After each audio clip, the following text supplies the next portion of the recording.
Easy, lady. Tell me what Got it. All right, let's go. Let's go. You start. You're on the marquee. Next to my name.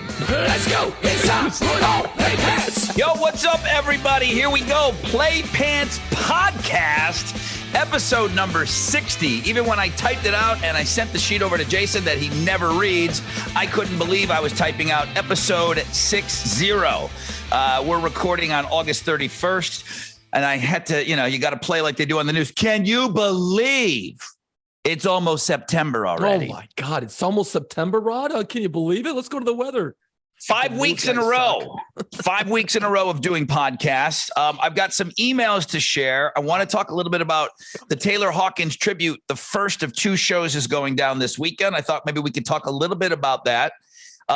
When this podcast debuts on September 1, it will be the last standing Bee Gees birthday. Come on, we got to recognize the Bee Gees on this podcast. Barry Gibb's going to turn 76 on Thursday. So I thought maybe we could talk a little Bee Gees, maybe a top 5 Bee Gees. I really was waiting for you to reply to my email to say, just fuck off. We're not doing top 5 Bee Gees. I would do that without you mentioning Bee Gees. I got to be honest. Well, that's for another time. Right. The Bee Gees thing is timely, and I'll tell you why once we get into it. But you know what? It's funny because, we come from the rock world. We've mentioned it ad nauseum on this podcast. I'm a sucker for a good pop tune, man. You get ABBA and Bee Gees going, dude, I'm ready to go. Is it ABBA? ABBA? I fucking said ABBA. I'm never going to live that down, am I? Jesus. ABBA. Hey, let's restart the podcast so I don't have to fucking live with that the rest of my life. Hey, man, is that your ABBA t-shirt? Oh, I can see Yabba it. dabba doo. Toss in a little ABBA. God damn it. Dummy. Anyway, you know what I'm talking about. Fuck this whole thing up. And I'm a sucker for a good pop tune, Rodney. A good cheesy pop tune. I'll crank that shit. I used to like if I was in traffic and I'd had the windows down back in the day, cranking stuff up, and I pulled up to a stoplight and I turned it down. I was embarrassed. Now I'm like, old guy in the car. I don't give a fuck. Who cares? Right. I don't care at all. I love cranking the Bee Gees. Did you see, and we can talk, we'll get into it. Did you see the Bee Gees documentary? You know how nerdy I am. I mean, that's another old man thing. It's like, I watch these documentaries like there's going to be a fucking test on these people. Like, I love them. I absolutely love it. How Can You Mend a Broken Heart is the name of it. I was on HBO Max. You can still punch it up. It's a very well done documentary. Even if you don't like the Bee Gees, their story is it's very much the rock and roll story, man. It's great. The multiple careers, like the early stuff from the 60s. Then obviously a lot of people are going to remember the disco era. But then, like, when disco went out, those guys were still fucking machines. Yeah. So they just said, okay, we're not cool anymore. You know what we're going to do, though? We're going to continue to write songs. And then they just had this whole wave of songs that they wrote that everyone covered. And just money's rolling in everywhere. And then they get sick. But it's just they had three separate careers. And people forgot, like, how huge they were in the 60s. They were like massive. 67, 68, they were hit after hit after hit. And what you got to keep in mind is they, as a pop band, I guess you want to call them that, they wrote their songs. They got the money. They didn't have like 90 writers like today. They wrote the damn songs, and that's impressive shit. I wanted to talk to you about, you ran into our old friends, the Goo Goo Dolls, last night? I did. And I was sad to see that Blue October and Goo Goo Dolls were not playing New Orleans. I asked them for sure. I said, I didn't look at the tour dates. I said, you guys are playing New Orleans, right? I mean, I said, where are you playing in New Orleans? Right. And they said, no, it's not on the tour. That sucks that you guys didn't get that show. It's an amazing show. I have a great relationship with Blue October. Right. And so I know that when the tour was announced, Justin Furstenfeld, the lead singer, and everybody at Blue October, they were excited because the Goo Goo Dolls asked them to go out on tour. Now, this is pre-COVID. Right. So this is a big thing. Now, Blue October does just fine on their own. Okay. They play shows. They know where they play. They do. I mean, they've got a platinum album. But they know that the Goo Goo Dolls was a great opportunity. And it wasn't just a leg of the tour. It was the whole tour. Johnny had asked, and even Justin, I had him in the studio the other day. And he said he took the phone call and he said, "Oh my God, Robbie and Johnny know who I am." Like he was really excited. That's awesome, man. So they accepted. COVID hits, and then they got to wait 2 years to get this tour going. And they went out and played, and they've been playing shows. And probably the most memorable for them outside of last night, because you got Justin and the boys playing at home, opening up for the Goo Goo Dolls. So that's a big thing for them. Hey, look at us, the hometown, and they really played up the hometown thing. But they said how great Red Rocks was. This is getting the guys in Blue October to play stages that they've never played before. They've never played Red Rocks before. They wouldn't be able to do that on their own, but on the Goo Goo Doll tour, they can. And, I know you lived there for a short while, and it's probably been mentioned a bunch of times on this podcast, but it's an absolute bucket list for any live music fan. It doesn't matter who. I mean, Jason's probably got a long laundry list of the time that he was there. He wasn't there long. You weren't there long, but no, I'm sure you went there every opportunity you could. And I've only seen one show there, but it was really special for the guys in Blue October to play on that stage. I've been there a couple of times. So I went to a rave. Can you imagine being at a rave at Red Rocks? Let me just say, who cares? I don't remember it at all, obviously, but it was great. That's a great venue. I mean, I don't know any of that music, but it was the same song over and over again. And I'm like, I'm in fucking Red Rocks. I don't give a shit what's going on here. But how cool for them to go out on that tour. That's a good show. But no, Blue October's playing here in December, like December 20th, like Christmas time. Okay. So we'll get them then. We got a sound check party and all this other shit planned for that. But yeah, we didn't get the Dolls in the Blue October, so that kind of blows. But I wanted to ask you, did you get a chance to go and see our Buffalo boys? You get to talk to anybody with Rod Ryan in Houston, Mr. Radio? You didn't get a backstage thing going on there? Any phone calls? So like I said, I mean, I'm not bragging. I'm just saying these guys, they're so good to me. The guys in Blue October, they're like, come back, boom, come eat, catering, blah, blah, blah. The whole thing. Nice. We take winners back. They meet them and they're like, okay, you're coming with us. Come on. So we go to catering, and then Robbie's in catering. So Johnny is not in catering. And it's different. These guys, there's the guys in Blue October got their families there. There's kids backstage. It's not Motley Crue Theater of Pain, backstage. No, it's not like that at all. It's a little different, I mean, it's much calmer. So I ran into Robbie in catering, and we just did, hey, and then boom, big hug. And then we talked just for a little bit. Nice. And he was on his way out, but I mean, we chatted up for about 5 minutes, talked about some Buffalo stuff and, small talk here and there. And I just said, I go, man, this tour, I said, I'm so in with these guys. I'm so happy that you asked them. And he's like, oh, I love these guys. So, you and I were always tighter with Robbie because we had the relationship with him, working with him in Buffalo. Right. So it was kind of quick. The thing that I asked Justin, the lead singer of Blue October, I said, dude, are you going to write a song with Johnny? I was just thinking the same thing. I said, are you going to write a song with Johnny? And he's like, I'd love to. I would love to. Quick Justin story. He goes out to Chicago and goes to Big Baldy's house. He goes to Billy Corgan's house, spends the day, notebooks, writing songs with Billy Corgan. Okay. What the fuck? Justin's like us. He's like, holy shit, Smashing Pumpkins. I mean, he's like he's us. A fan. Yeah. He's like, holy shit. He got to sit around and write with Billy Corgan. Now, whether you like the Smashing Pumpkins or not, Billy Corgan's a great songwriter, and that's not lost on Justin. So we talked about how great a songwriter Johnny is. And he said that they've talked and, it's kind of more in passing. They're not all hanging out and partying and stuff. It doesn't mean that they're not getting along. It's just, it's different. Right. It's more of a business. Now, Justin's sober, and he told me that Johnny's sober now. Yeah. So years. There's not partying and stuff going on, but there also really isn't a lot of hanging out. I mean, bands are running like a business, and he just said that him and Johnny are kind of crossing in the halls and they're high-fiving. You good? You good? Good. Okay, great. Boom. But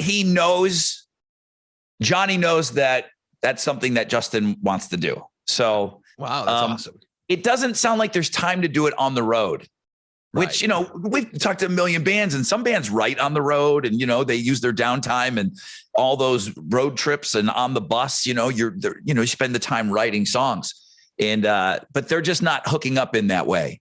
So, I just want to I want to give background on the Goo Goo Dolls, because I know we've talked about it in episodes past, but like back in the day, they were a freaking thrash punk band when they first got going in the late 80s, early 90s. And then they got a hit, and then they blew up. Well, we were working at the Fox in Buffalo, and Robbie, the bass player for the Goo Goo Dolls, he had a radio show, and he would play all this cool, modern, new music that nobody even knew. I didn't recognize 80% of the bands he was playing. And it was I remember stuff that I heard for the very first time. Now I do. We talked about it. A little bit. Like I'd never heard of Radiohead before. Robbie played it on his show. Yep. You know, I knew who Courtney Love was, but I didn't really hear Hole, and he was playing that stuff. So way ahead. The station that Jason and I were when we were part-time, it was a rock station, right. And they gave Robbie 2 hours because this alternative thing seemed to be kind of happening. So just to recognize the radio station, recognizing that there was a movement happening, they gave Robbie 2 hours on Sunday. And that was way before the Goo Goo Dolls were big-ish in Buffalo, in that region, right? That northeast corner. And that was kind of it. I mean, they had a couple albums out, but nobody outside of Buffalo was like, okay, maybe some college campuses and stuff. They did have the We Are the Normal song that did get a little play on 120 Minutes on MTV. So, I mean, you know, they were a big college rock band, which, you know, alternative. It was still underground stuff. Right. And then A Boy Named Goo came out, and the name blew up, and then they were just off to the stratosphere. And, you know, we kind of got to watch that take off. In fact, I was there on Sunday nights all the damn time, and Robbie actually played me songs from A Boy Named Goo before it was like even done. I remember him playing Name. Holy shit. Yeah. But see, at the time, I don't think anyone even thought much of the song Name. I really don't, because it took LA K-Rock to start playing it before anyone else took off. We were playing like other singles off of it first, and they were great for Buffalo, but outside of that, they weren't really getting traction. So the Goo Goo Dolls have always been special to me because of like, they kind of took off, and then we kind of took off, and it was just a parallel universe. We had not much to do with it, but it was kind of cool seeing them rise. And I'm like, holy shit, look at them go, you know? Years and years ago, probably 15 years ago now, they played New Orleans, and I got backstage and talked to Johnny for a couple minutes, talked to Robbie, and they were just like, come on back, dude, come on back. So after the concert was over, went back, sat there, talked to Johnny for a while, talked to Robbie for a while. And it was weird, but it was cool as shit. Like, we're just talking Buffalo stuff. My wife's looking at me like, the fuck is happening right now? I'm like, well, Robbie did a radio show down the hall. He would be like, dude, you want to come out for some beers? I'm going to go spin over at the Old Pink. Spin tunes. I'm like, holy shit. But it's cool that they're still cool to us. Yeah. Robbie's always been awesome. Robbie works with a lot of local bands. He's got a studio. So he's got a ton of local bands going in and out of his studio. And he produces this big show in Buffalo.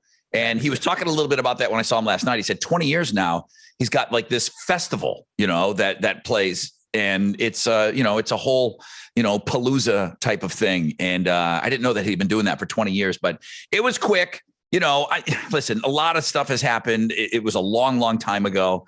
My memories are probably a lot better than Robbie's memories of all the things that happened. I mean, the Goo Goo Dolls, I got to introduce them to the Buffalo Music Hall of Fame with a guy by the name of Lance Diamond, who was a legend in Buffalo, a legendary like lounge singer that the Goo Goo Dolls put on a couple of their albums. The coolest dude ever, man. Right. So I got to induct them into the Buffalo Music Hall of Fame because they didn't show up for that one. They were on the road. I was there for the Key to the City when they sold out, you know, the arena, you know, the local arena in Buffalo. It was a big deal. The hometown kids are selling out the arena, you know. Yeah, never happened. They weren't playing arenas anywhere else, but they sold out the arena in Buffalo, you know, where the Buffalo Sabres play, wherever your basketball or, you know, 17,000 seater. That's how big they were in Buffalo. So it was really good. It's still great to see live music. All of it's great. I mean, all of it's just fucking great to be out. You know, Blue October got to be careful because, you know, Goo Goo Dolls, they're running a business, you know, they're big business. And they're like, hey, I know you're at home, you know, meet and greets and stuff like that. Just be cool. Don't be hugging on everybody, you know, because people are still freaked out. The COVID is still a thing. And these monies, you know, the money that's rolling in on these shows, man, it's all big business. So they were just kind of, you know, hey, be careful. But, you know, Blue October was so happy to be playing at home. And, you know, look at us. We're on this big tour. It was great. That's good, man. You know, it's funny you mentioned the whole like backstage. You know, back in the day, you these bands would come to town, so you'd plan ticket giveaways on your radio station, and then meet and greets, or you know, photo ops, or the sound check parties, or all this shit. And we got a lot of bands. All of a sudden, like September is going to be huge. It's going to be a different show every damn night. So I've been working on putting together like meet and greets and all this shit. And everyone's kind of like, yeah, we're kind of probably not going to do that. I'm like, oh shit, COVID. Yeah, I guess you don't want to really be fucking fist bumping and hugging. So I get that, because man, you knock off a couple of dates, you're losing crazy money, and guys are out there working hard to get that money back that they lost the last couple of years. But they're also working hard to get their fan base back. So that's where you, as a program director, you got to get creative. It's like, okay, well, no meet and greets, but hey, you know what? Let us go to the sound check, you know, beforehand, and then, you know, maybe put a mic down with them and socially distance, ask a couple questions. I don't know. Right. I mean, they still, I mean, bands still need to interact. They still need to interact with people. And that's the one thing that you, as a program director, I know you know this, but, you know, with every band, ask for everything, you know, Absolutely. ask. You know, the problem is we just don't have, and we don't even hear, you know, you don't have this promotions team. You don't have this guerrilla team of like kids in the van to go out and pull all this stuff off. You know, it's, if you want that done, you're going to be taking, you know, that you're going to be taking the listeners backstage, you know, there's no people to do that. So no, every time I come up with an idea, I write it down on a piece of paper and I go to hand it to somebody, and I just put it in my other hand and I go, all right, we're good. Yeah. It's like, yeah, who are you handing that to? It's nobody. You. It sucks. So that part of it is makes it, you know, it's like, you know, you're the same as me. You want to do 1,000 things with your radio show or your radio station, and you just have to scale it back now. You just can't do the 1,000 things you want, or better yet, should be doing, you know. Right. And that's the shit of it all, is a lot of radio companies have chopped and chopped and chopped. It's like, man, we should be doing all this cool shit. Oh, we can't. We don't have any humans. So how do we do it? So you really got to plan your fucking moves a little more carefully. Like, for instance, and I love going behind the scenes in radio, going behind the curtain. And actually, I mentioned, like, do people give a shit? And we've gotten some responses. Yes, love the behind the scenes shit. Well, I've been working all week on doing a 90s weekend here in New Orleans on a radio station, just going all 90s for Labor Day weekend. Fucking cool, man. Busting out crazy fucking songs and all this shit. And you know how it is. You want to have like little things on the air from the 90s, and you want to do your research so all the DJs can be talking 90s shit, you know? And it's like, it's kind of freaking me out, dude. Like we talk about Stone Temple Pilots and Pearl Jam and all the grunge shit every fucking episode, right? But then it's like, you know, I start digging around old commercials and, you know, beepers. Remember beepers and fucking chain wallets and just going to Blockbuster and just digging up all this 90s shit. And I'm like, that used to be like my parents' shit. They'd always talk about how cool the 60s were. Well, talking about how cool the 90s are almost every night on this podcast. And I'm like, all of a sudden now I'm doing all this research. So I'm like, it's all top of mind shit. And I'm reliving a lot of different things, playing Minesweeper on your computer desktop and shit like that. I'm like, it's starting to freak me out. That's like, I'm starting to freak out. Like, I'm sitting here earlier today doing a bunch of writing and I'm like, fucking losing my mind over here, man. I'm freaking out. If somebody wanted to listen to your 90s weekend online, is it possible? Absolutely. We have an app. It's Alt 92.3. Okay. Download that app. I'm telling you, you're going to dig it. You personally, Rod, will dig it, because I'm throwing some weird shit out there, go a little deep, which should I be? Probably not. So, I mean, not to let us, you know, see the whole playlist and stuff, but like, what do you think what's the deepest you're going to go? I mean, it's radio. You got to play the hits. Oh, yeah, and it is what it is. Hear Pearl Jam alive. You're gonna. But it's Labor Day weekend, and it's the weekend, so you can have a little fun with this. Plus, you're the fucking boss. So, What do you think is like, oh shit, this is the one where I'm really on the fence about? Fucking ministry, KMFDM, like at night, obviously. That fucking really cool, heavy industrial, like going to the dungeon upstairs at night. Like, what would you play? Jesus Built My Hot Rod by Ministry? Yeah. I mean, that's the hit. You know, yeah. I mean, when I say hit, I mean, you know, people know it.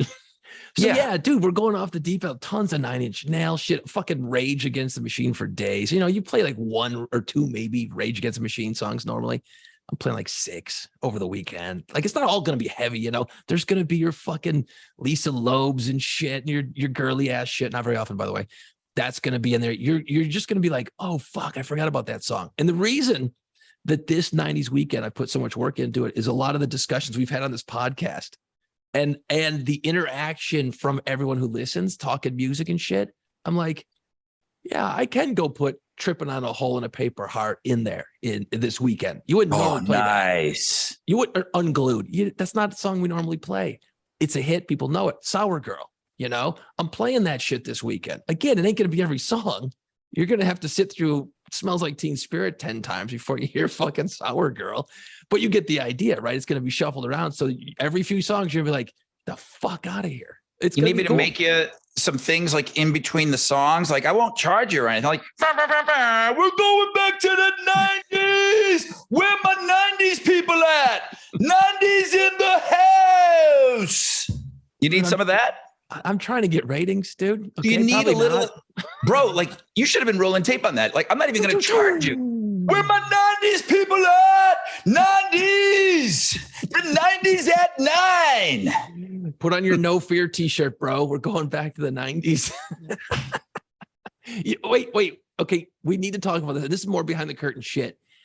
Is if you remember, to our older crowd that listens to this podcast, radio always used to be in the 90s, and we grew up listening to it. It was always all those deep voice guys, the guys that sounded like they grew up with cigarettes in their lungs, like that. Everyone had that deep, ballsy voice. The DJs had it, and then the voice announcer on your station. You always had a station voice, and it was always this badass fucking movie trailer sounding voice guy. Always badass. Then alternative came around, and everything fucking changed. Everything became that filtery, you know, 94.5, the buzz. Well, everybody used a guy by the name of Keith Eubanks. Keith Eubanks was the voice guy, and I believe he worked out of Atlanta. So he was an Atlanta guy, yeah. But you know where that came from, though? That sound, that voice sound. There's a guy named, and I know you love this dude too, John Frost, who's like probably the most creative motherfucker I've ever heard. And I steal from him all the time, all the ideas. Yeah, I still use a lot of stuff from him because he's got a service, and I use a lot of his bleeps and bloops and all kinds of stuff. Yeah, I use a lot of his stuff still. The story I heard was, and whether it's true or not, but it's such a great fucking story, I'm saying it anyway, is he's doing production at K-Rock in LA, the big world famous, back when it was awesome. And they were kind of like getting more into the alternative vibe, and they kind of started shit off out there a little bit earlier than like Buffalo got into alternative radio. And they said, hey, we don't want to do this big, deep, ballsy voice thing anymore. You got any ideas? And he just went over to the microphone and cupped his hands over the microphone like this and went, K-Rock. What do you think about that? And then they're like, hey, that sounds fucking cool. And now what do you hear on almost all the radio stations? Overmodulated, filtered. The Buzz does it. We do it. Every fucking buddy does a version of that. It's so wild that once you get something, that's it. Nobody changes shit ever, man. You know, it's all about the filter. And you know, you've got settings in your computer when you make shit. You've got a special setting that says filter, so you get that little sound of the Buzz Rod Riot Show. It's so fun. And that's all I'm doing. I'm cupping my hands over a microphone, and it gives a great sound. There's another guy, and we use him for some stuff. I mean, John Frost is the king.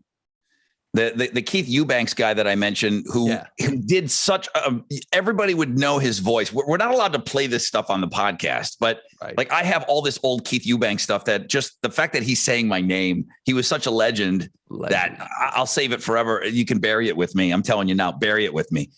But there's a guy out in San Diego, and I don't know if you know Malcolm at all, but Malcolm. Malcolm's another fucking genius.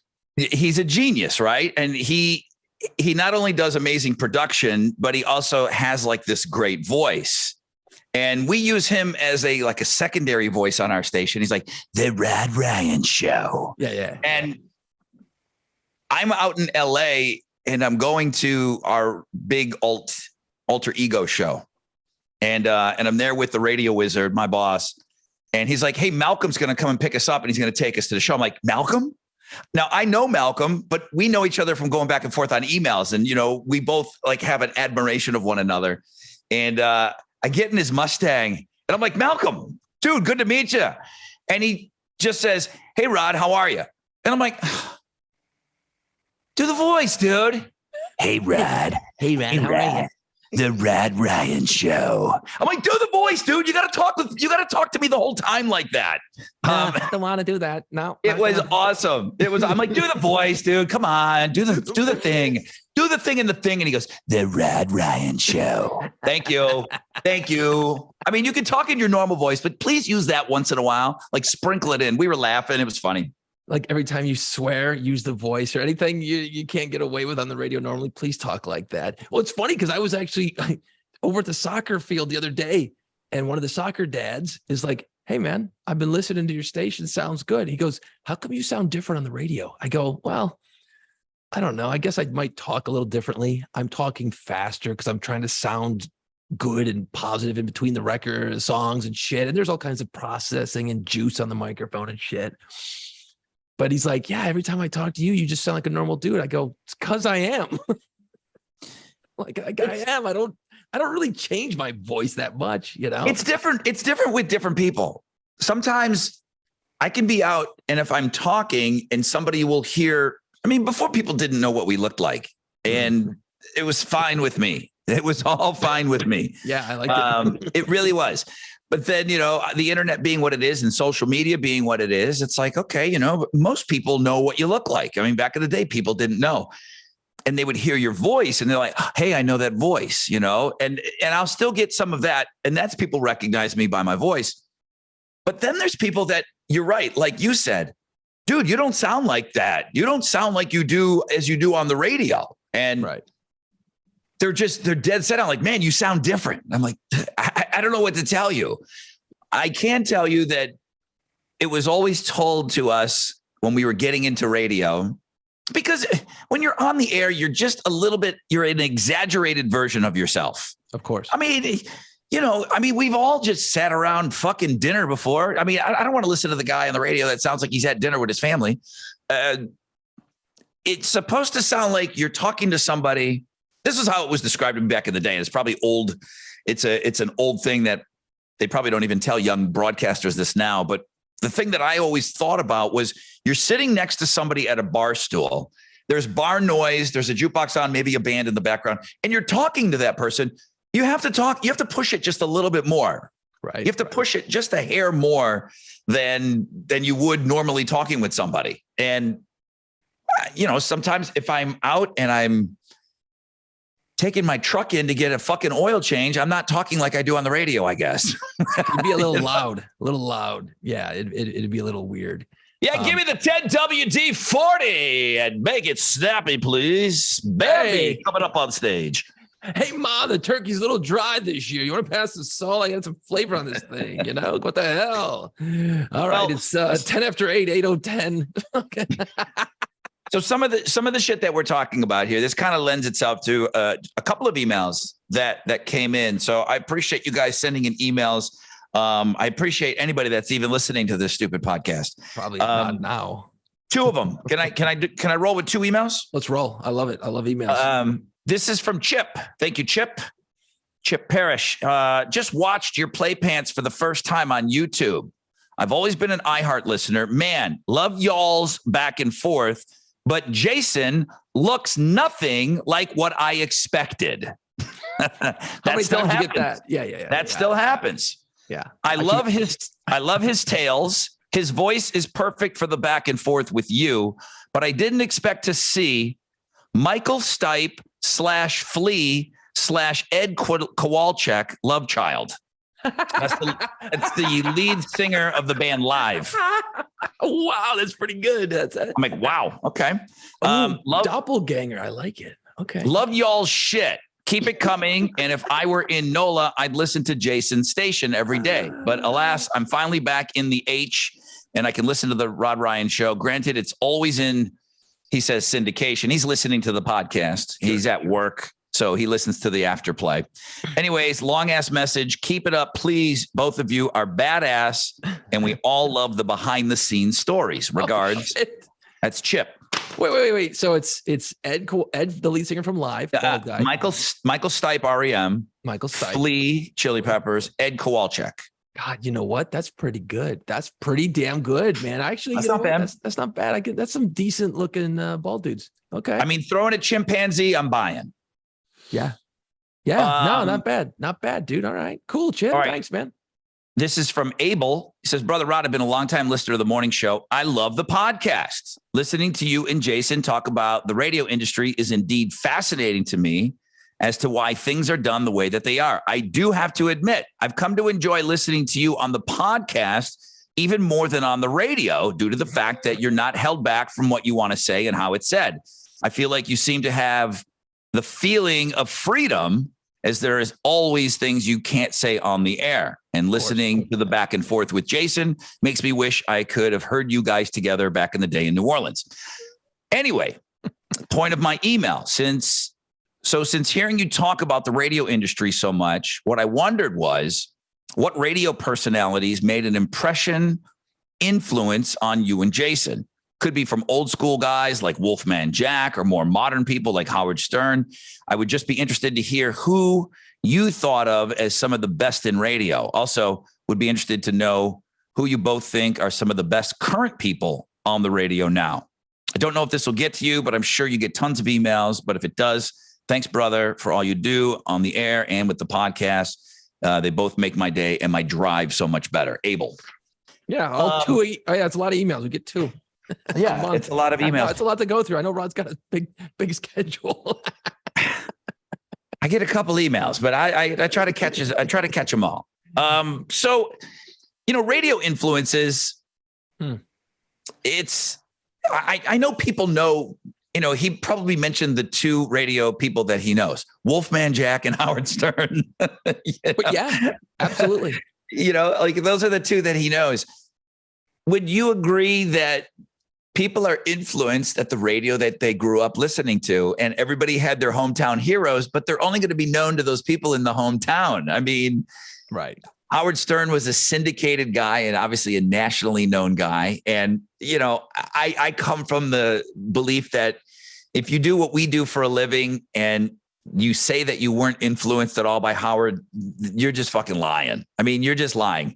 People for a long time didn't want to say that they were influenced by Howard because they didn't want to be attacked by Howard back in the day. If he caught you doing anything that resembled something that he did.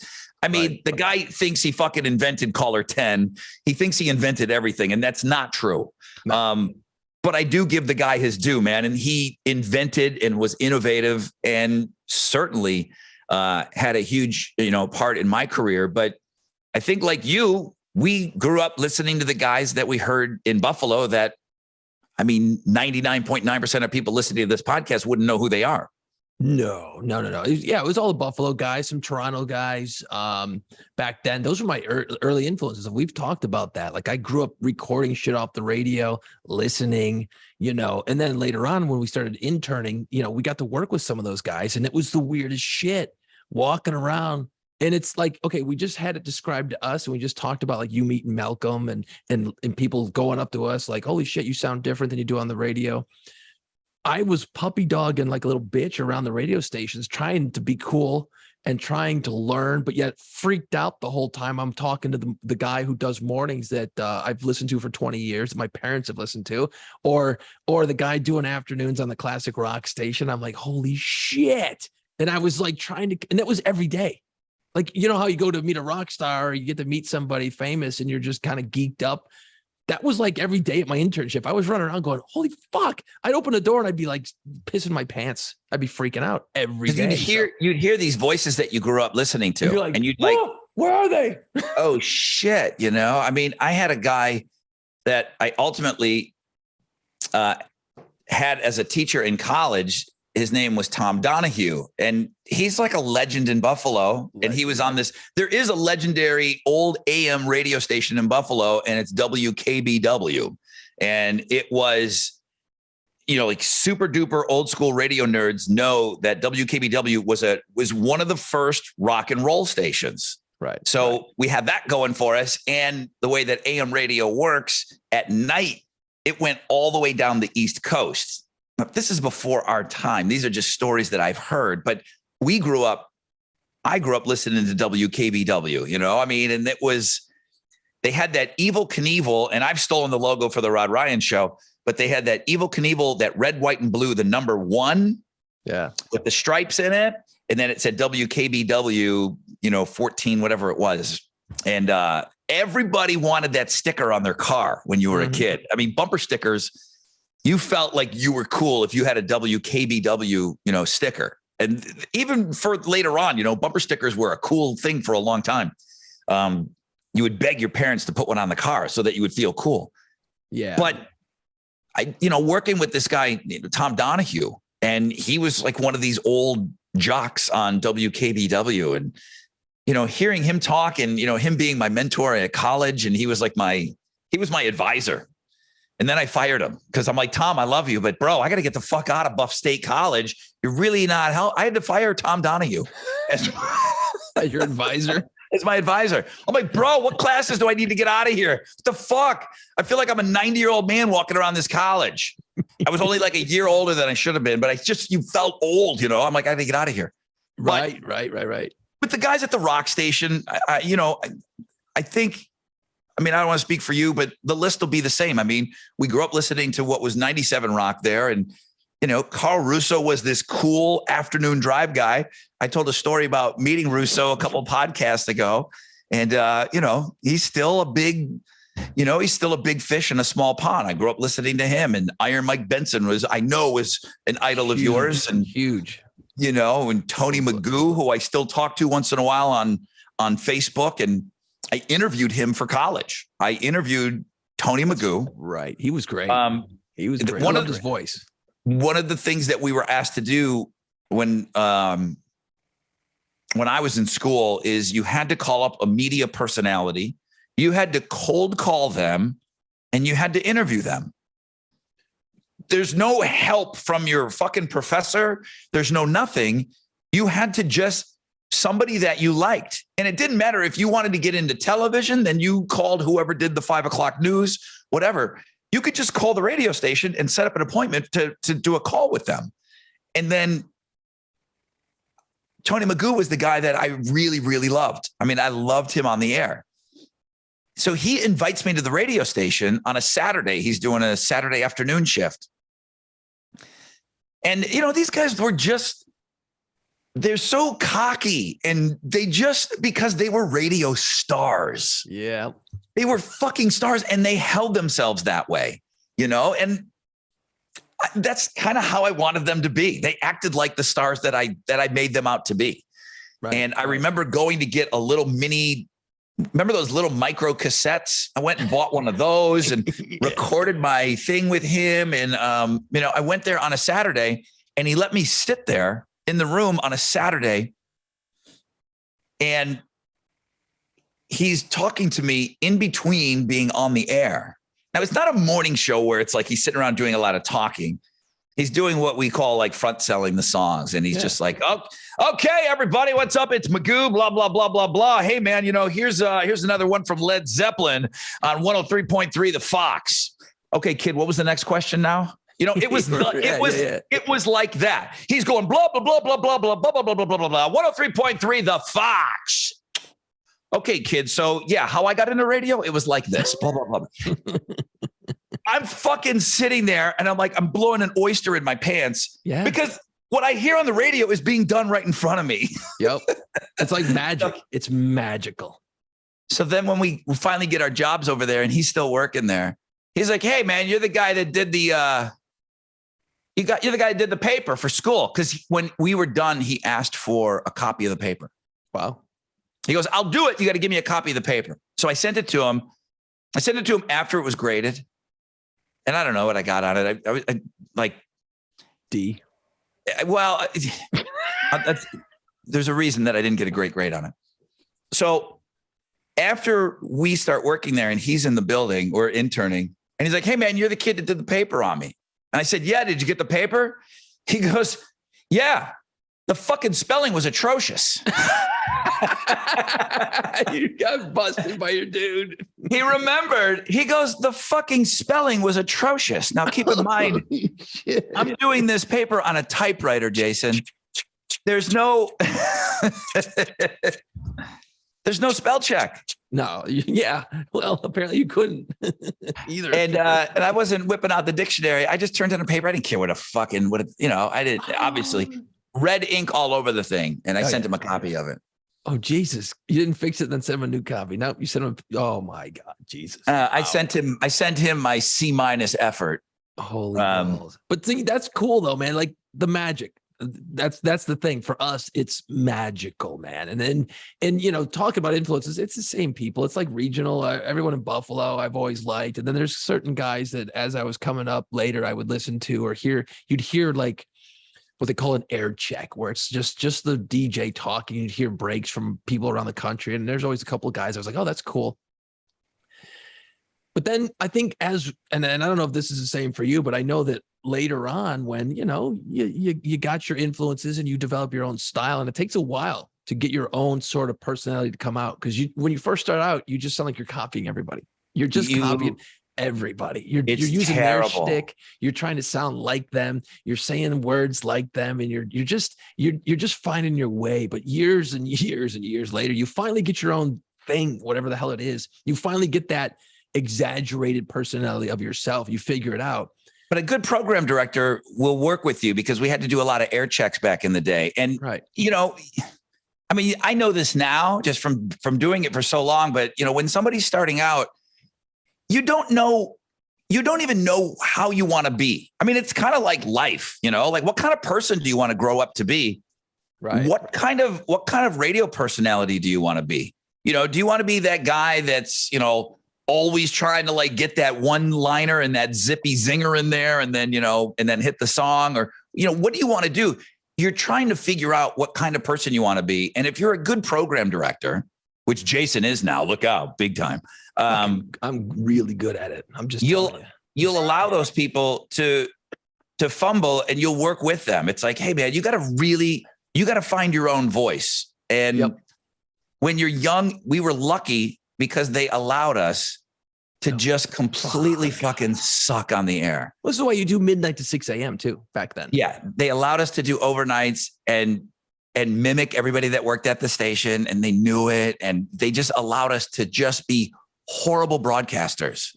We were so lucky to be horrible for a long time, to find our voices, to find how you wanted to be.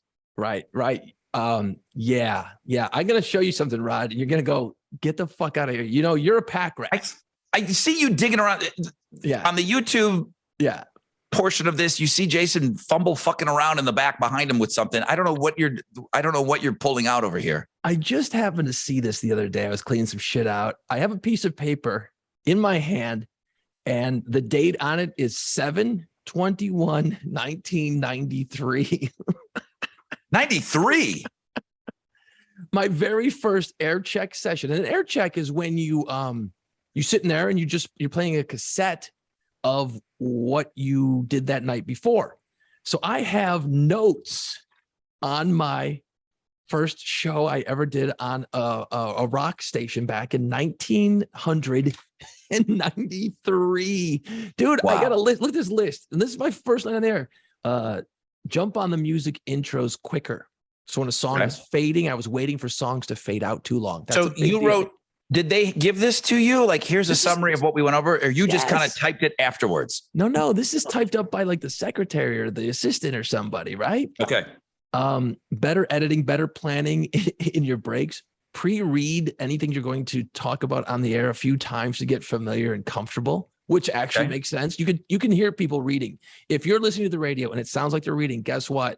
They haven't quite got it figured out just yet. All right. So far, all that advice is pretty timelessness.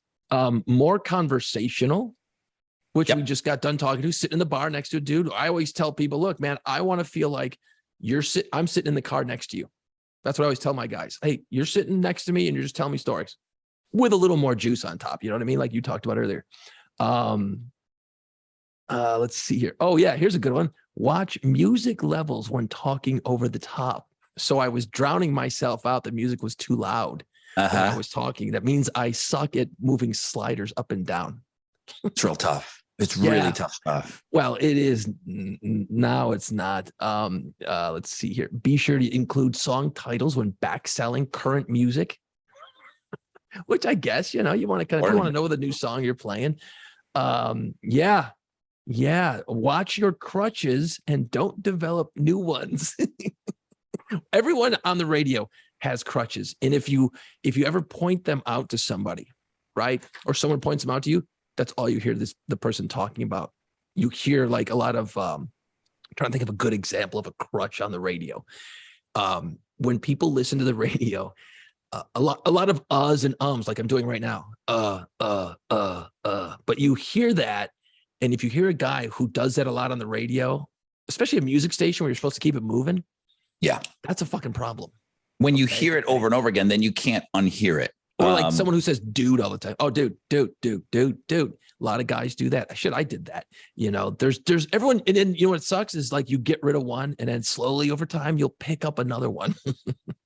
You'll say something too much. The word like. Oh, worse. Is the word like. We all do it. And it's when you're trying to formulate what it is that you want to say. And this is where you separate people because I'm not the most articulate person. No shit. But I'm a little bit better now that I'm older. Thank you. I'm a little bit better now that I'm older. I kind of I know what I want to say, and I've still got somewhat of a decent recall to say these things. Right. But when people are struggling and they're buying time, like that time there was that like you remember, there's 95% of the times that the word like is said, you could do away with it. And it's just editing what you're saying, and you don't need to say it. It's a filler. It's something that younger people, it's a dead giveaway that you're younger. Yep. And to me, it just reeks of and I just said it. It reeks of you not knowing what you want to say and being unprepared. It makes you sound unprepared and just having zero clue of what is being discussed. It's there you go. There's a good example. Because I'm trying to formulate a thought. Okay. So now guess what? We've just ruined fucking radio and TV for everyone, because you're going to start hearing those fuck ups all the time. The good everyone's ones going to be are really good at it. I just said, everyone is going to be air checking us while we're doing this now. Here, Rod, I got you down here. You did 29 likes, 17 dudes, 67 uhs. Yeah. Well, a podcast is going to be different because it is looser and you've got time to let it breathe. And that's why we like doing it, because you can sit back and kind of let some space happen. So you're not trying to fill with no, you just fucking sit back and go, what the hell am I going to say next? Okay. Like we could have a staring contest right now if we wanted to, but we won't. Well, you want to look at Ed Kowalczyk, Flea, and Michael Stipe's love child. That's what you want to do. You want to stare into his longing eyes. Actually, you know what? People used to tell me I look like a cross between Sting and Peter Frampton. That's when I had hair, though. Sting and Peter. What do people say you look like? Doppelganger. It's tough, man. Brad Pitt. BP.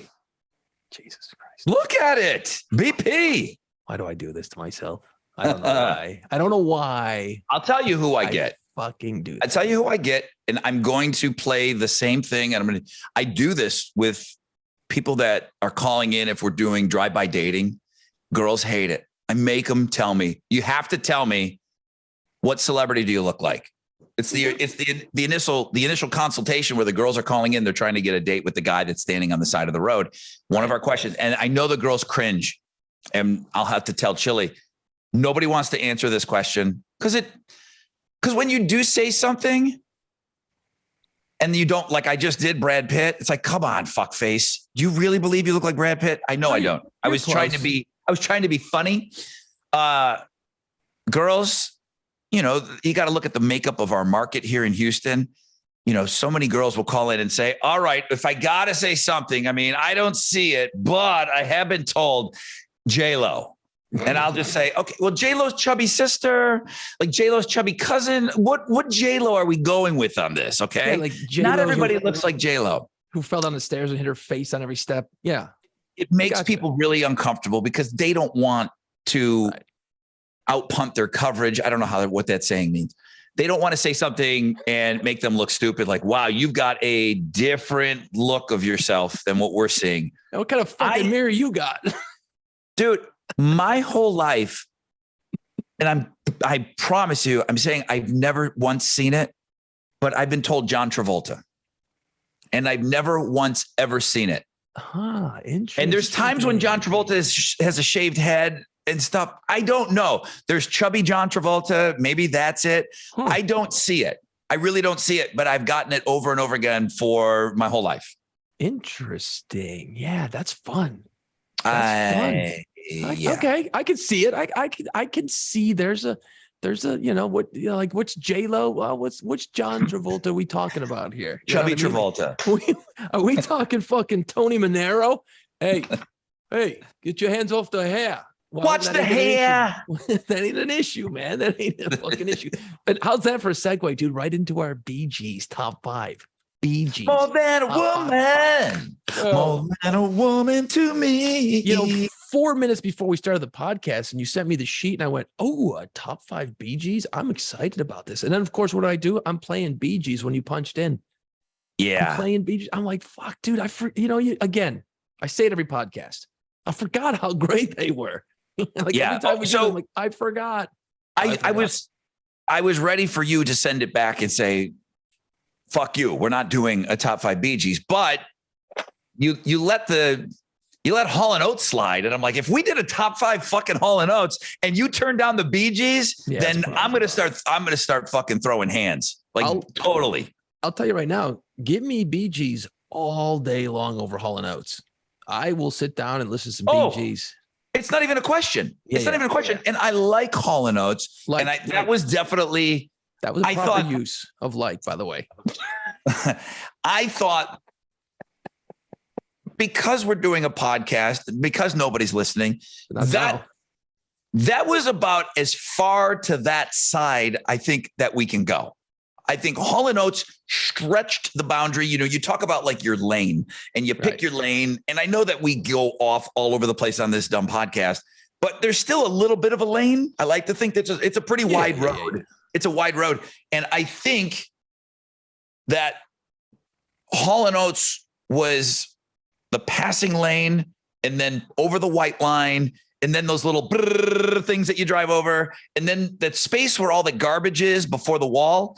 That's where the Hall & Oates top 5 was. That was way over there, right? Bee Gees, this one's easy. Bee Gees is right down the middle for me. Yeah, for me, Hall & Oates felt like we were in the other lanes, heading in the wrong direction, going into traffic. I was like, holy fuck, this is way out there. But that's, whatever. What's done is done. We did it. It was cool. Bee Gees top 5. We were salmoning the up the stream with the with the Hall & Oates. But then we got Call & Oates on the show, so that was good. That saved it. I think that really did the job. Top 5 Bee Gees. Favorite Bee Gees songs. Oh shit! I got to put this together while you do the commercial. Okay. Oh, we got a sponsor. Sort of. We got a sponsor. It's the same one. Don't get too excited. Just keep it quick. Keep it quick. Hey, when you go to New Orleans, be sure and book Pirates of the Quarter walking tour. Hey, I think Cool Karen is going into. She's a great podcast listener, great show listener. She comes out, volunteers for everything that we do, and she's been laying down top 5s for everything. She's got some good ones too. Yeah. So she's been laying down top 5s for everything. I believe she's coming into New Orleans, and I think she was going to take the Pirates of the Quarter tour. Excellent. So There's no other tour like it in the French Quarter. Okay. Grab a drink. You're walking around streets of the quarter while hearing these incredible stories by pirates. Okay. Pirates are telling you these are real stories though. And I'm not shitting on other tours because there's great tours.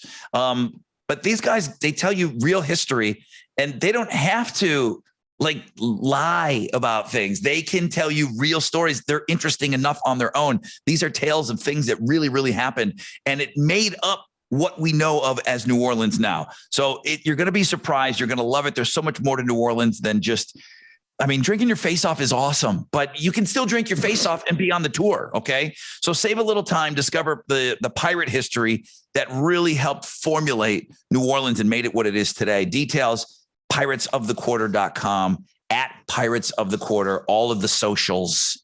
And people are still waiting for that Pirates of the Quarter TikTok.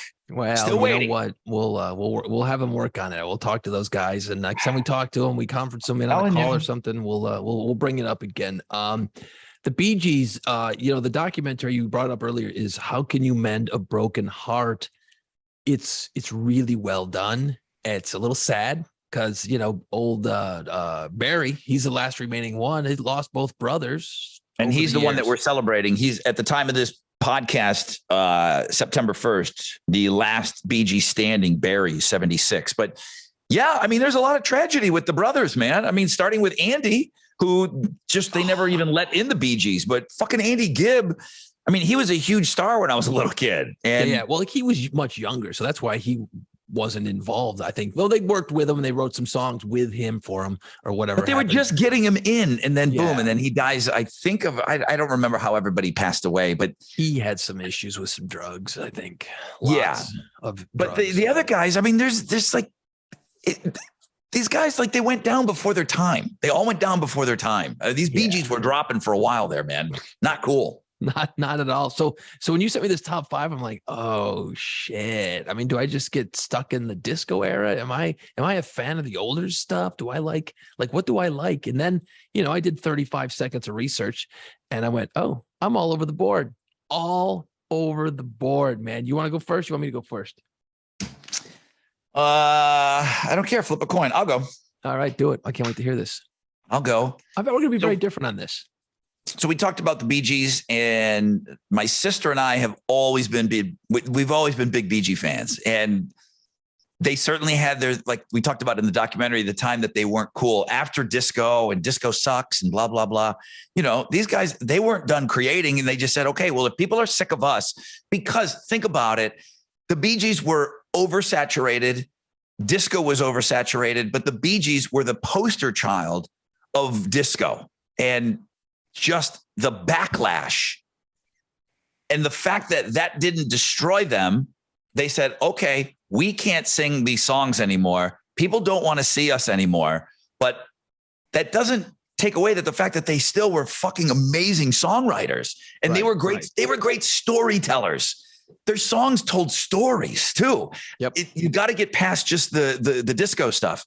So they had a third career where they just pumped out music and just people recorded their songs. After they were sick, you didn't know that it was a Bee Gees song. Nope.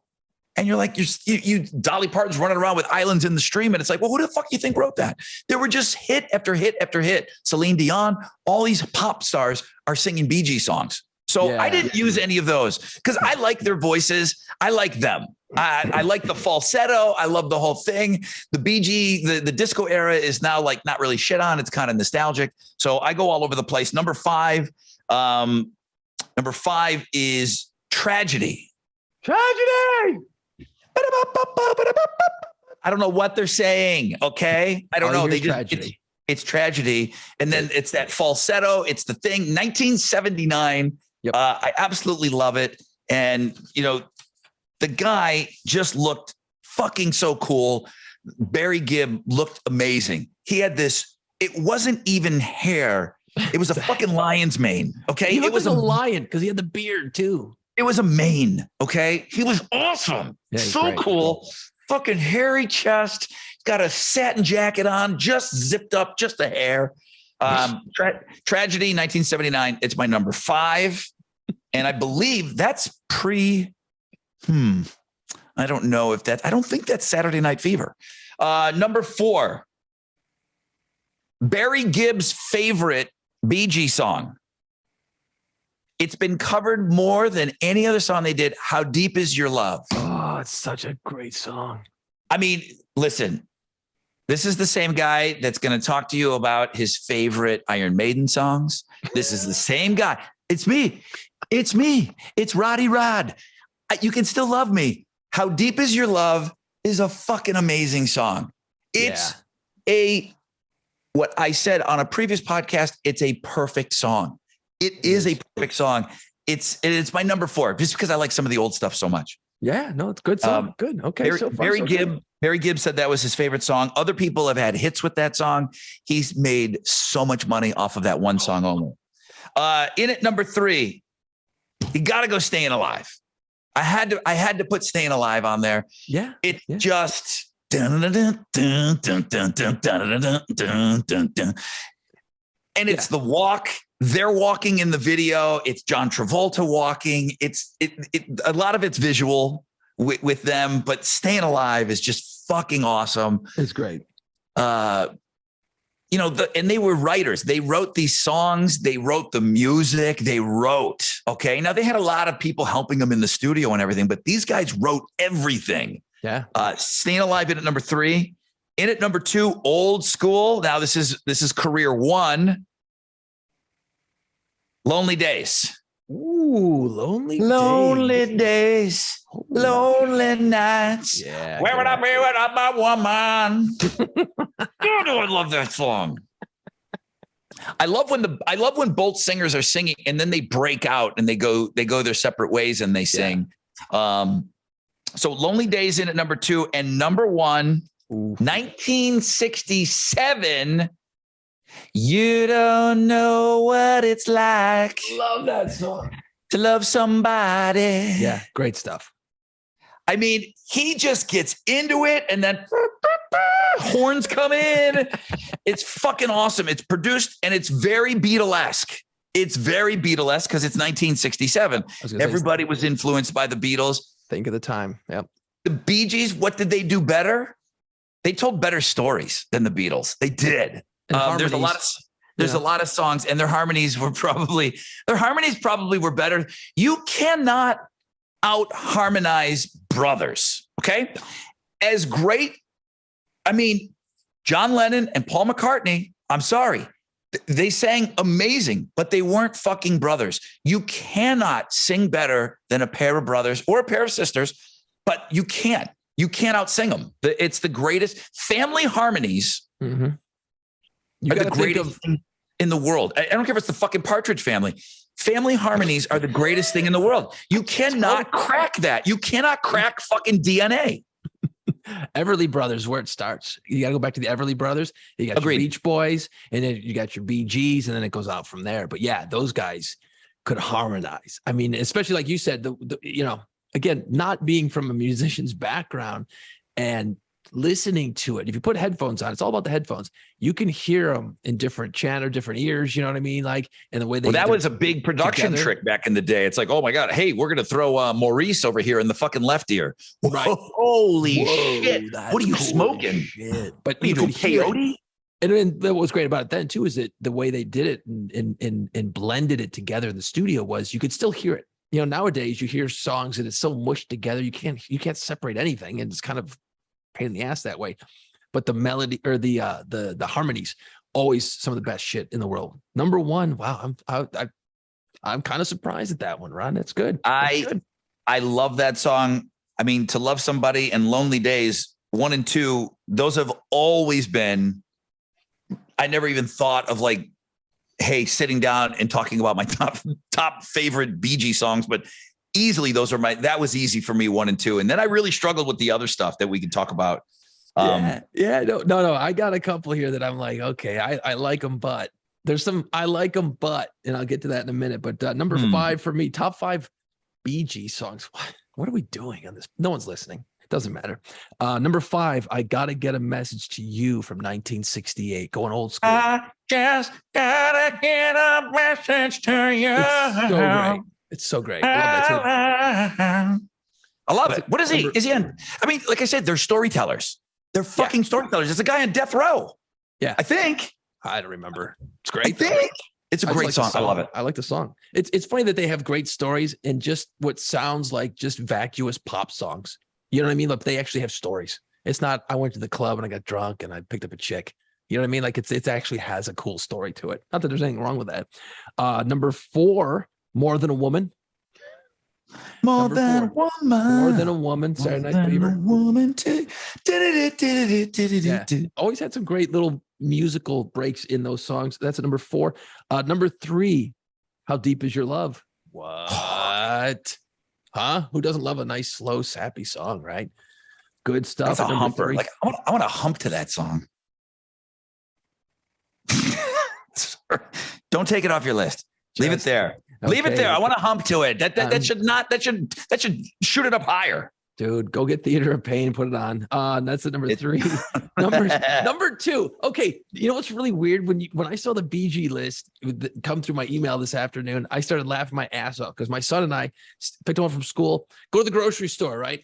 We just picked up, lemonade and some bread or some shit.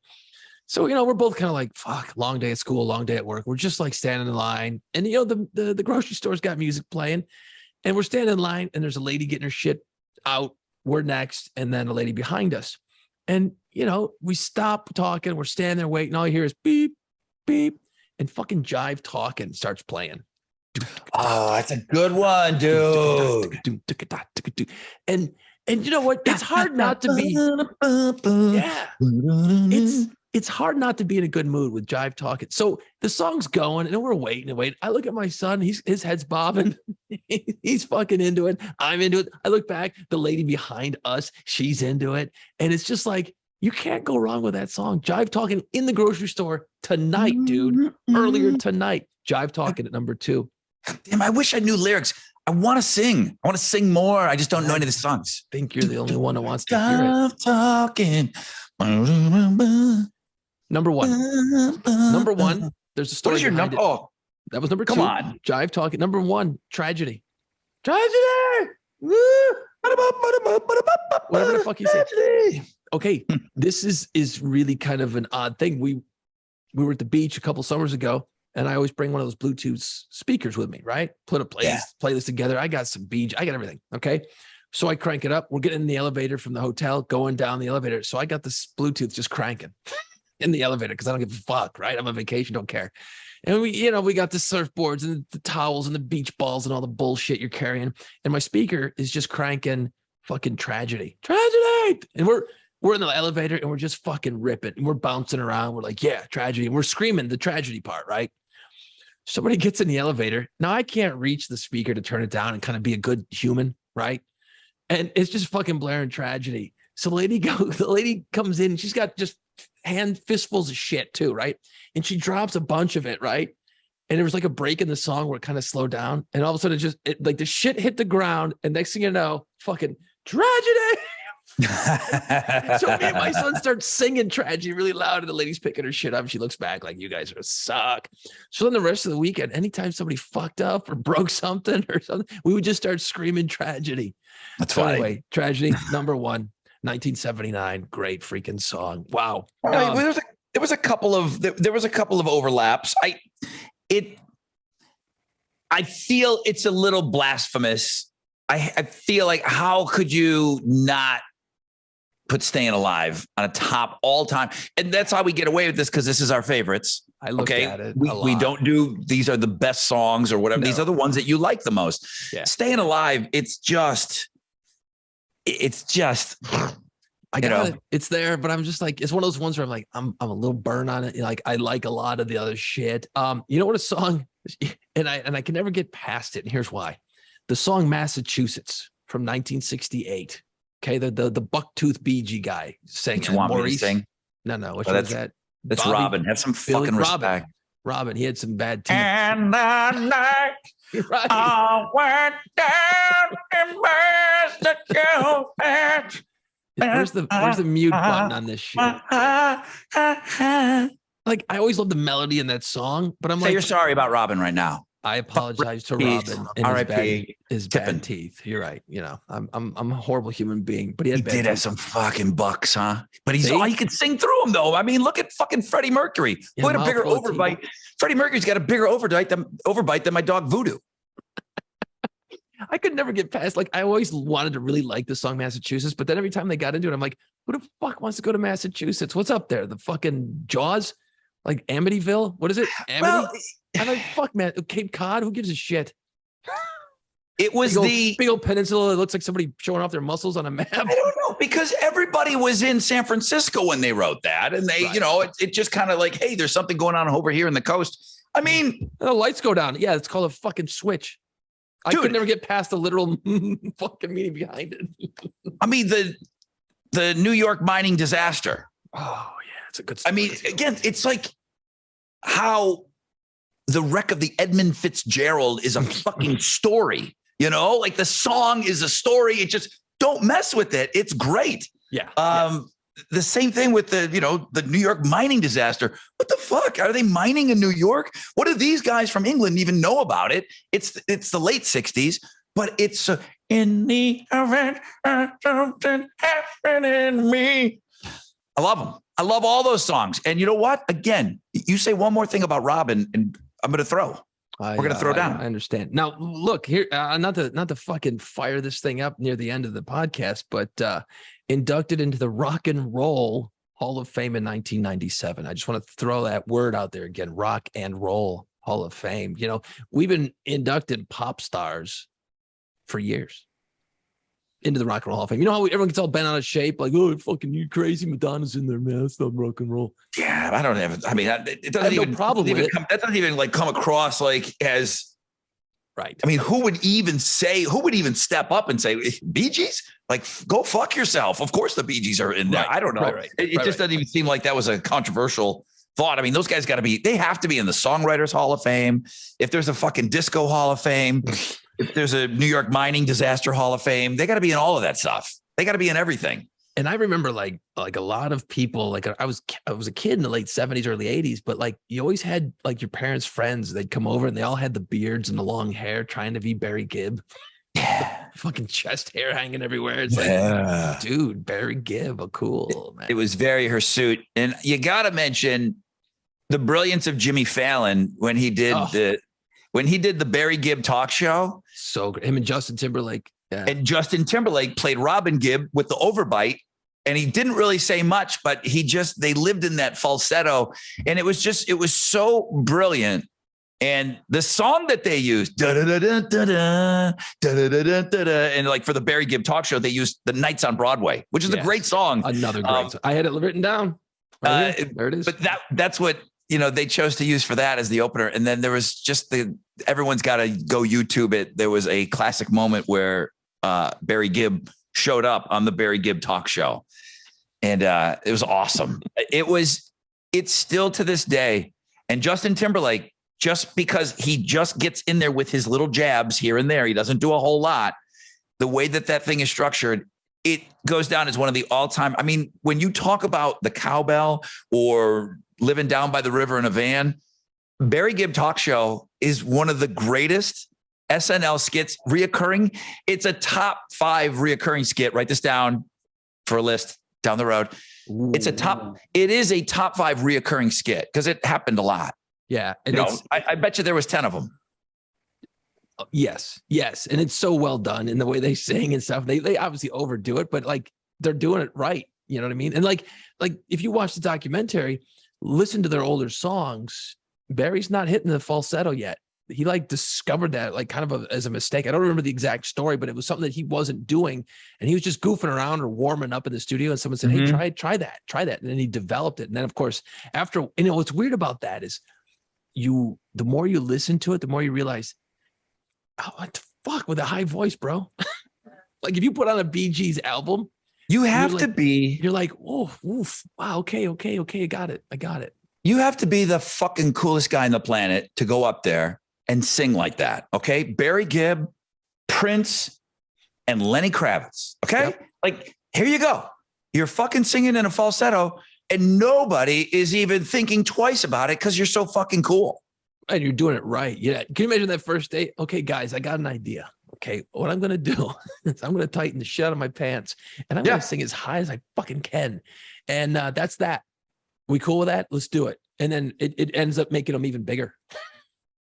You know, there's a song that, again, I don't like the things you said about Robin earlier, but Robin made a skit out of it on Saturday Night Live, so I think it's okay that I can say a couple of bad things about some wonky teeth. There's a song really super wonky. There's a song, I Started a Joke, that started the whole world crying. That started the whole world. It's a Robin song. It's a great song. And Faith No More covers it. Holy and crap. It would never come up on, hey, what's your favorite cover song list? But if you're wondering if Mike Patton was a legit singer, and there's really nobody out there that questions Mike Patton. He was great. He's just a weird guy, but almost operatic. Go, if you take one piece of like thing from today's show and like a homework assignment, go listen to Faith No More's cover of I Started a Joke. They made a video for it. And it's the weirdest cover ever. You wouldn't think that anybody would ever cover that song. But then you listen to Mike Patton sing it and you just said, okay, nobody could do that cover. That's why nobody could sing like that. Right. It's unbelievable. You know, because if you talk about covers and Faith No More, you're going to talk about Easy, right? Easy is so great. That was kind of a big hit for them. Yeah. This Mike Patton's voice, you will shit yourself. Huh. It's that good. Damn.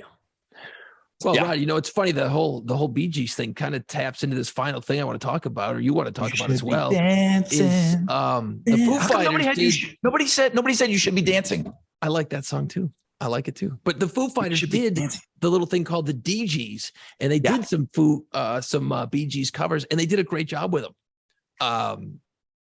I love the songs that they did. I love the fact that they pulled it off. Like, how did that come about with Dave Grohl? Like, who doesn't sing that high normally? And next thing you know, he's wailing way up there, and it's like, holy shit, you know, like, there it is. Oh, I just did it. Like, I just fucking caught myself. God damn. Yeah. I've ruined everything. So Taylor did a Andy Gibb song, Which is, and I think he does he do shadow dancing? Shadow dancing. Yeah. So great. And he does it as Andy Gibb, and it was great. So that was one of those things that came out on Record Store Day, and I wanted to get the vinyl. And my little record store here in the Heights in Houston, I got up early. Kid and I get on the bike. She's on the little trailer. We go riding our bikes down there. Whenever Record Store Day is, it was hot as bombs. And my little record store probably got 5, and there was 25 people. And I just knew I ain't getting it. So I never got it. I never got it. And those are just songs that you kind of just, you know, I watched the funny videos that they made for them. And, you know, I wanted to own the physical copy of that, but then I realized, and it's available. You can buy it. People have it on eBay, the Dave Grohls, the DGs, but I don't need it. I don't need to spend that money. It's fun though. They really do. They do them true.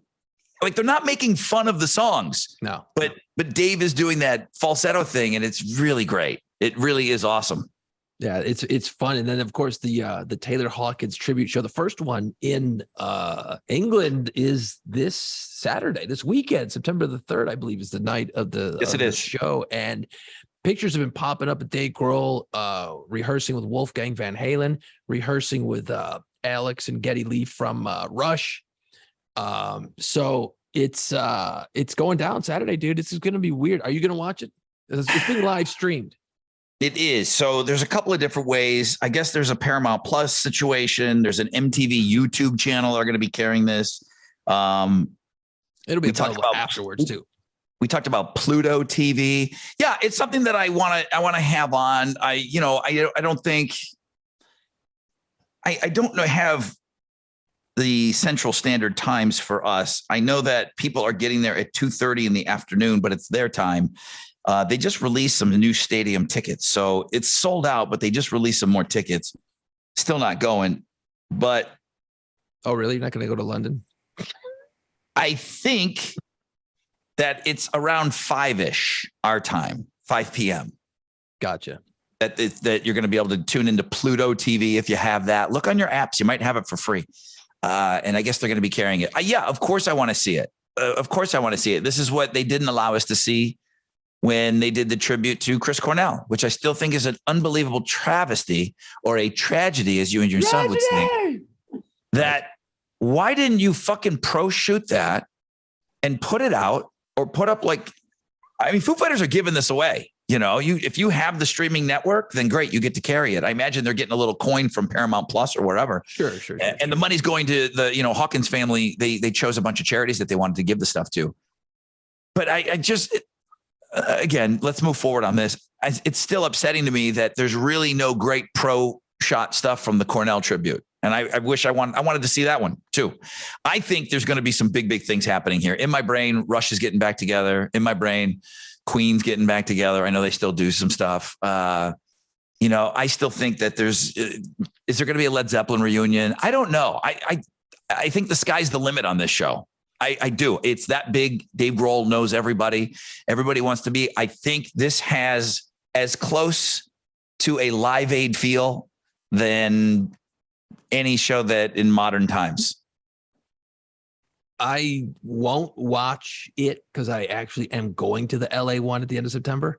So I don't want to see it. I mean, I'm sure I'm going to watch little pop-ups of videos. Yeah, but there's different characters. I mean, I know, but I just there's overlap, but then there's a ton of people that are only playing LA, and there's a ton of people that are only playing London. Yeah, I don't know. Maybe I will watch. I don't know, but it's like it's going to be crazy. Like everyone's asking me, like, dude, I can't believe you're going. Well, yeah, I got lucky. I got in line. I got tickets, and there you go.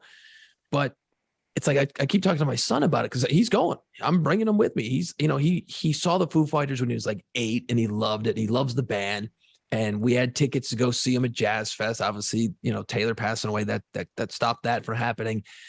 So he's like, man, I'd really love, if we ever get the chance, that would be kind of a cool thing to go to. Well, I got the tickets, so he's going with us. So we keep talking about it. I said, what do you think it's going to be like to watch this? I said, I think it's going to be amazing. I think it's going to be sad as hell because there's going to be people talking about it. They're going to do certain songs and you're just going to be like, oh shit, and you're just going to be losing your mind. Like it's going to be the most bizarre concert as a fan of music and as a fan of the Foo Fighters. It's going to be hard and awesome to watch at the same time. The emotions that are going to flow through that is going to be wild, especially being there in LA. I'm like, oof, it's going to be a wild night. I think they're going to have other people show up that aren't on the list. I think there's going to be some surprise guests. Absolutely. And back to what we've just been spending a lot of time on with them doing the whole DGs thing. How is Barry Gibb not on the England one, I'm sure he lives here. How is he not on the LA one? How is Barry Gibb not just on the poster that he's going to be there? Is he, and he is special enough to bring out as a special guest, Totally. He's losing minds. Yeah, he's a legend. So add that to my list of things that I've already now made up my mind. This shit's going to happen. Okay. I think that Geddy Lee and Alex Lifeson, they're gonna fucking start making out with each other on stage, and they're gonna miss each other. This is how I think in my brain. Like Rush is getting back together, dude. They're gonna do something. Maybe they won't. They won't. But this is how my mind plays tricks. My mind just goes crazy with these things. Yeah, I think there's. You know what? This thing is going to be the largest rumor mill producing concert in the history of concerts, because you're going to be like, oh my God, this person just jammed with this person. They should go make a band. They should go write some songs. Like you and I are going to just eat this shit up for our next couple of podcasts talking about it. It's going to be amazing. I start the rumor now, man. Oasis is getting back together. Okay. They're getting back together at the Taylor Hawkins tribute show. I know Liam's going to be there. Yeah. Fucking Noel comes walking out. History is made. Boom. Okay. Can you imagine? Both of those guys, Dave and Taylor, R.I.P. Oasis, they make no bones about it. It's one of their favorite bands. If those brothers were ever going to do anything, man, this is the time to boom, come out. Yeah, that would be the time. It's that doesn't Because people, the thing you could say is, well, that takes away from the message. This is all about Taylor. Taylor would have wanted that. That's for fucking Taylor Hawkins that Oasis got back together for him. Right. Well, why didn't they do it when he was alive? Shut up. Okay. They're using this moment. Boom. So that's another thing that I've made up in my mind that's going to happen this weekend. I think that we're just going to have storyline after storyline after storyline of these things, these occurrences that went down. And you heard me say it. I'm putting it up. This is like a Woodstock. This is like a Live Aid. This is a thing that there's going to be stories that come from this. It's going to be wild. You know what? It's and it's hard to say this, but these will be the last two shows the Foo Fighters will ever do. It's the last two that Foo Fighters will ever do. It will. This is it. I think they're going to take the Led Zeppelin route. Taylor Hawkins is the Foo Fighters. Without Taylor, irreplaceable. That's it. Yeah. You're out. Done. Yeah. Game over. Now, Dave's going to go work with everyone under the sun. They might come together, do a song here and there. But as far as the Foo Fighters, I think that's it. I think they seal the deal. Thank you. Good night. And that's that. I really do. I think that's going to be it. I do. I do too. I do too. I realized that a long time ago. I said that when I introduced that as a thing, people were going, fuck you. Like they weren't even thinking that. And then I said, I used Led Zeppelin as an example too. And most people are like, well, it's the drummer. Just get a new fucking drummer. Who cares? It's not just a drummer. It's not just a drummer. There's all that shit there. Yeah. Okay. Right. Go get another podcast partner. Oh, wait. No, you could totally do that. Yeah. No, that doesn't work. It's not the same. Hang on a second. I've got one on the phone right now. I've got somebody on standby. I have my fucking phone to my ear. I'm talking to another. You want in? Okay, done. You've been replaced. That was quick. It didn't hurt a bit. Wait, I get Wednesday nights back. Sweet. Take this fucking. No, I'm just kidding. I actually enjoy doing this. So, this weekend, I'm going to end up watching it because the curiosity is going to kill me. I'm going to have to watch it. But like I said, it's going to be an oddly weird thing to watch, because especially for like us or anyone who listens to this podcast, a lot of people are huge music fans. You're gonna be like, oh no shit, they fucking brought out this dude. Oh Christ, look at this guy. Holy shit, Paul's coming out. Paul McCartney, is he gonna come out? Is it like right? Who's coming out of who are they gonna dig out of the weeds? It's really gonna blow your mind. The fact that it's on streaming audio or streaming video. There's the Rock and Roll Hall of Fame induction ceremony. And I always go back to Hall & Oates. My buddy Skinner went to it and he said it was the longest thing ever. That was the year that the E Street Band went in and everybody took their 20 minutes and there's 50 guys in that band. They can't show that thing live. Nobody would watch it. Right. Now, it's one thing to be in the house and you bought a ticket and you're there. I mean, it was 7 hours or something like that, And then HBO packages it up and they put it on. It's an hour and a half, maybe 2 hours. Right. Paramount Plus. I mean, what the fuck? Who cares? Hit go and just let the cameras roll.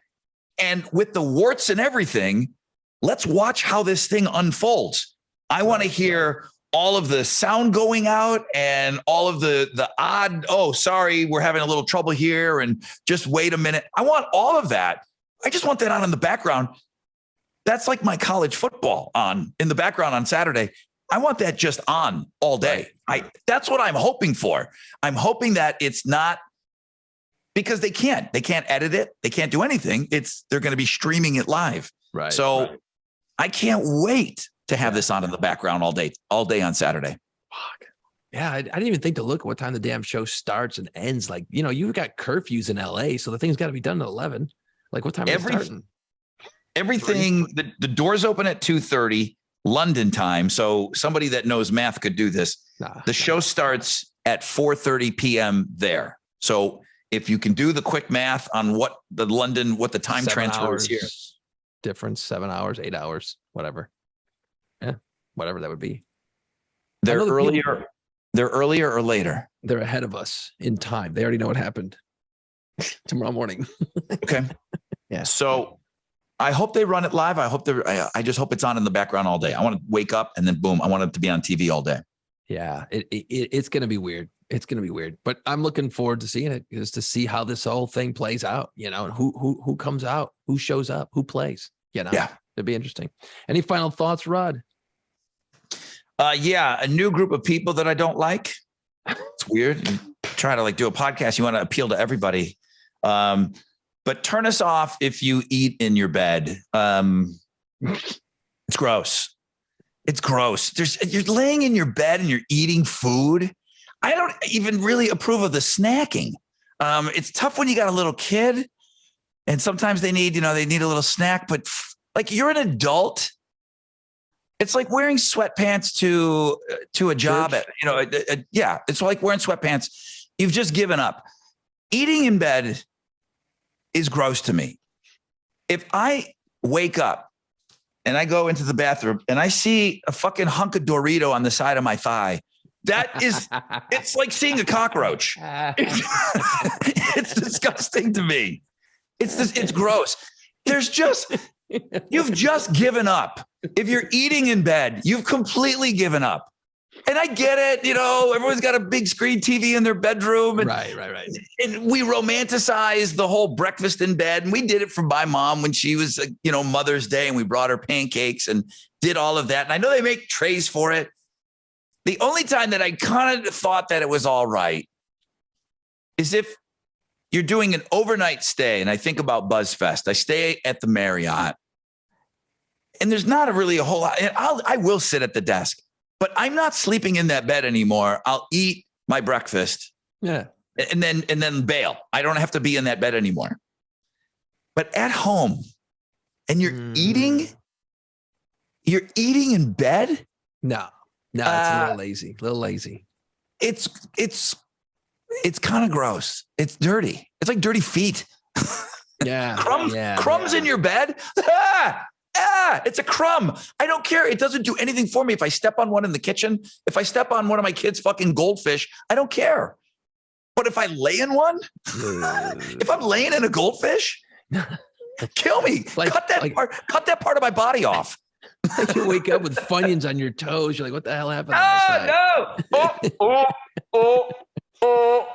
Yeah, it's not good. No, I'm with you, man. Eating in bed seems a little bit strange to me too, because crumbs with kids. I remember waking up with crumbs all over the place. I'm like, ew. It's like sleeping on 50 grit sandpaper. It's just not good at all. Rob, what's the big deal? And I thought of this. Okay, if it's not a big deal, because it's a crumb. And I said, for some reason, crumbs on the counter, crumbs in my kitchen, crumbs in the living room. Okay, everyone eats in the living room. Okay. Yeah, coffee table, you're chilling out. Yeah. Laying in a fucking hunk of brownie. Is it brownie? Yeah, I know. It's a bad example. Is it chocolate? But think about this, okay? Think about this. You're chewing food. You got a mouthful of food. Okay. What do you food? mean? Well, because take a napkin. Okay. Right. Take a napkin. Take the food from your mouth. Put it in that napkin. And now I want you to look at what was just in your mouth. No big deal, right? Try putting that back in your mouth. No, it's impossible. No, it's impossible. You were just chewing on that. That whole mix of all that fucking food was just in your mouth. If it comes out and I'm looking at it, it can't go back in. Mm-mm. Why? Why? That's gross. Why, Jason? It just left your mouth a second ago. Just put it back in. I know what my mouth has been doing, so I don't want to touch it. But it was just in there. It's a weird thing. What do you lie awake at night with this shit? Okay. That's a crumb in a bed to me. Even though it didn't hit your mouth. Yeah. Okay. The fucking tail of a goldfish stuck to my ass cheek. It's the same thing of looking at chewed up food that was out of your mouth for a half a second. But how do you deal with the beach though? Like sand in the bed is gross too. I can't, it's different. I get it, but it's like sand is I hate that feeling. So I will spend hours trying to get the sand out of the bed before I crawl in it.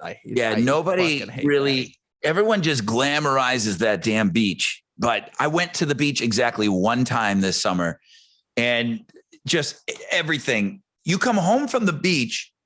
Now I am the psycho that when I come back from vacation, I take all my clothes, I wash them, I unpack. Yeah. I know the cool thing to do is like just put your suitcase over there and then maybe get it a week later. I unpack. I'm not putting away all of those chairs. Chairs all come in a bag now, right? Yep. Your little tent's in a bag. Everything's covered in fucking sand. My kid's tired. We spent the whole day at the beach. We're rinsing everything. Now, if I leave it sit out all night and then let it dry, but we are blasting everything, including the cracks of our asses, with this hose outside. We're not bringing all this shit inside. No, but you have to, man. Plus, you know what? Actually, the shit will last longer too. You rinse it all off, get the salt off it, the salt water off it, get the sand off it. It'll last. Yeah. No, sand. I've gone to the beach a lot in the last few years over to Pensacola, and I've kind of just went, fucking sand is everywhere. I've gotten to the point where I don't mind. I don't want it in my car. I'm like you. I will unpack, dump the suitcase out in the yard because it's going to have sand in it. After it's emptied, do the laundry, get it all tuned up. But right away. But vacuum with the car. But like when I'm at the beach, I'm just like, fuck it, sand's everywhere. Who gives a shit? Even in bed, I'm like, I don't like it, but okay. Sand, but but it's not. It's different than food. I don't know. It's just absolutely different than food. Right now, there's a guy listening, fucking mouthful of Doritos, Dorito dust all over his chest. He's going to fucking put on his doobie and roll over and go to bed. He's like, fuck you guys. Wipe it on his pillow. That orange Cheeto dust all over the pillow. Sleep well. Basically want to barf. Yeah. All right. Well, make sure you check us out on YouTube. Smash the subscribe button. We're on socials at PlayPantsPod, all that good stuff. Thanks for listening. And send us your emails with anything. Fuck it, man. More top 5 lists. Bee Gees. We'll get back on a real lane next week, hopefully. That was a good lane to be on. It was. I'm just giving you shit, Travolta. I'm just giving you shit. Thanks, bro. Thanks. Ed Kowalczyk. All right. Thank you guys for watching and listening, and interact with us. Leave messages, email, and top 5 Bee Gees lists. I want to see them. Yeah. Let's do it. All right, man. Thanks, guys. Bye, everyone. Let's go. It's time. Put on play pants. Find us wherever you listen to podcasts. See us on our YouTube channel and follow our social media pages at PlayPantsPod.